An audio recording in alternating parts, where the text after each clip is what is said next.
পুনৰ অসম চৰকাৰৰ 12,600 পদৰ বাবে ওলাল বিজ্ঞাপন। তৃতীয় আৰু চতুৰ্থ বৰ্গৰ 12,600 পদৰ বাবে প্ৰকাশ কৰা হৈছে বিজ্ঞাপন। নিৰ্বাচনৰ সময়ত হিমন্ত বিশ্ব শৰ্মাই দিয়া 1 লাখ নিযুক্তিৰ অংশস্বৰূপে নিযুক্তি দিয়া হ'ব এই পদসমূহত। ইয়াৰ ভিতৰত তৃতীয় বৰ্গৰ 7,600টা পদ আৰু চতুৰ্থ বৰ্গৰ বাবে আছে 5,000 পদ। টুইটাৰ যোগে মুখ্যমন্ত্ৰী হিমন্ত বিশ্ব শৰ্মাই জনাইছে যে অসম চৰকাৰে মঙলবাৰ বিভিন্ন পদৰ বাবে বিজ্ঞাপন প্ৰকাশ কৰিছে। তৃতীয় আৰু চতুৰ্থ বৰ্গৰ 12,600 পদৰ বাবে প্ৰকাশ কৰা হৈছে বিজ্ঞাপন। নিৰ্বাচনৰ সময়ত হিমন্ত বিশ্ব শৰ্মাই দিয়া 1 লাখ নিযুক্তিৰ অংশস্বৰূপে নিযুক্তি দিয়া হ'ব এই পদসমূহত। প্ৰাৰ্থীসকলে 10 নৱেম্বৰৰ পৰা এই পদসমূহৰ বাবে কৰিব পাৰিব আবেদন। প্ৰপত্ৰ পূৰণৰ অন্তিম দিন 29 ডিচেম্বৰ 2023। চতুৰ্থ বৰ্গৰ পদসমূহৰ বাবে ন্যূনতম শিক্ষাগত অৰ্হতা হ'ব লাগিব 10ম শ্ৰেণী উত্তীৰ্ণ বা সমপৰ্যায়ৰ আৰু সৰ্বোচ্চ শিক্ষাগত অৰ্হতা হ'ব লাগিব উচ্চতৰ মাধ্যমিক উত্তীৰ্ণ বা সমপৰ্যায়ৰ।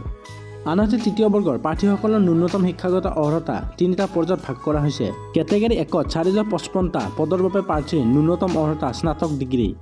কেটেগৰী 2ত 3,127টা পদৰ বাবে ন্যূনতম অৰ্হতা উচ্চতৰ মাধ্যমিক উত্তীৰ্ণ আৰু কেটেগৰী 3ৰ 418টা পদৰ বাবে অৰ্হতা ন্যূনতম মেট্ৰিক উত্তীৰ্ণ।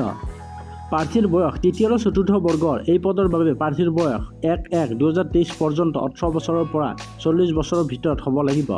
ST/SC প্ৰাৰ্থীৰ বয়স 5 বছৰ ৰেহাই দিয়া হ'ব। আনহাতে OBC, MOBC প্ৰাৰ্থীয়ে বয়সৰ ক্ষেত্ৰত ৰেহাই পাব 3 বছৰ। আনহাতে প্ৰাক্তন কৰ্মচাৰীয়ে 2য় বছৰৰ বয়সৰ সময়সীমা ৰেহাই থাকিব। বিশেষভাৱে সক্ষম প্ৰাৰ্থীসকলে 10 বছৰ পৰ্যন্ত ৰেহাই পাব বয়সৰ ক্ষেত্ৰত।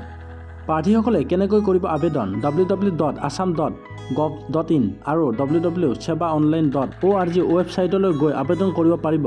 2টা পৰ্যায়ত অনুষ্ঠিত হ'ব নিৰ্বাচন প্ৰক্ৰিয়া।